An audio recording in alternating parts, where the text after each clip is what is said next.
10 klasėj, būdama mokykloje, išmokau austi. Buvo rankų namų darbeliai tokie jo. Ir būrelis buvo, ir aš turėjau staklytes. Ir aš ausdavau tautines juosteles, kaklaraiščius pasipuošti po marškiniais. Iki to laiko aš tų darbų, kurie būdavo ar namie, ar mokykloje liepė, išskyrus kulinariją, visų nenorėdavau daryti. Bet reikia padarai.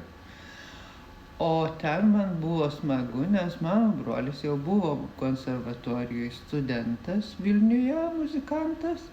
Jis surado draugų, kuriems labai reikėjo tų juostelių tautinių, jos tiesiog buvo gražios. Tokios plonutės ir dabar, man rodos, madingos būtų. Ir aš jau gaudavau už tai pinigėlį ir man taip labai patiko. O tas staklytes buvo tėvas padaręs savo rankom. Ir aš jau suradau verslo pagrindą, kad reiškia dirbti, tai kažką turėjau už tai gauti. Be pinigų niekas neįdomu, kam čia siuvinėti, kam čia daryti. Nesuprantu. Tai viską, ką išmokdavau, taip numesdavau. Ne. O dabar galvoju, aš irgi taip darau. Jeigu yra tikslas koks darbeliui, aš jį pasieksiu. O jeigu ir turi už tai šiokį tokį atlygį.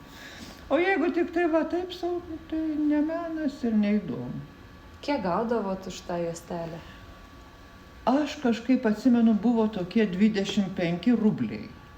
Tai 25 rubliai, tai bernai sakydavo puslitris degtinės. Tai būdavo, aš nežinau, kokia ten būdavo ta degtinė, bet tai man buvo labai daug. Aš savaitę galėdavau gyventi savo prie mamos duodamų pinigų šeimininkiai mokykloje, kuri valgyti gamindavo man visokiom gardumienom, čia būdavo per akis.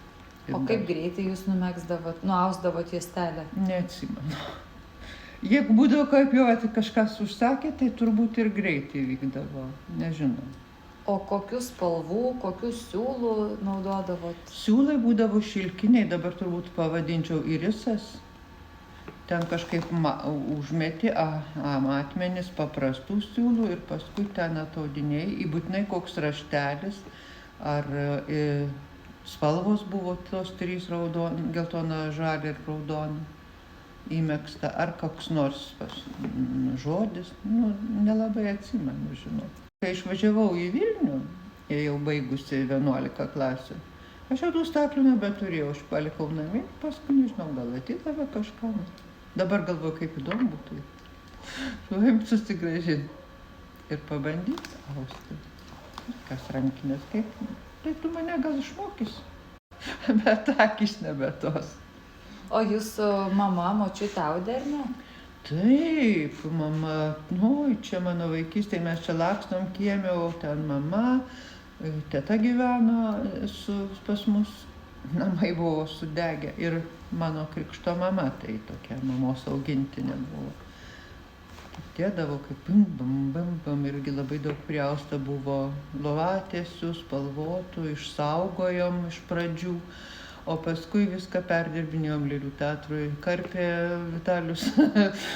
Ir kai atvažiavau į kaimą pas savo žentą ir pamačiau, kaip jie malką surišė tą auksų atsiūt. Ir man tada protas atgijo, galvoju, ir bepročiai, taigi čiagi šitiek rankų darbo įdėta, taigi galėjo ir sudėkit, laikyk skrynią. Labai, kaip sakyt, bet patys su Vitalijum irgi karpėm, nes kažkaip buvo toks skonis, kad čia netinka tie visi dalykai Vilniui, kai turėjom. Tai laikiau spintoje, paskui jam reikėjo ten kažkur į Kauno teatrą, kažkokiem tokiem, tai sunaikinom daug gražių dalykų. Gaila. Tiek žinių, nežinau. Bet nieko nėra, žinot, prisiminimuose liko tokie gražūs dalykai. Mama labai daug darė, labai daug dirbo, audė, siuvo, mezgė, viską darė. Tik nemėgo valgio ruošti, tai nemėgo. Pas mus nebuvo sureikšminamas valgio gaminimas. Į pyragus labai skanius kepė, tai šventėm, o šiaip tai jeigu balius koks tai jį vadovauja, pasako, o pati ten laksto, jai reikia ūkį prižiūrėti, dar kažką. Tikrai prie valgio sėdėti nemėgau, aš irgi nemėgstu, bet priversta.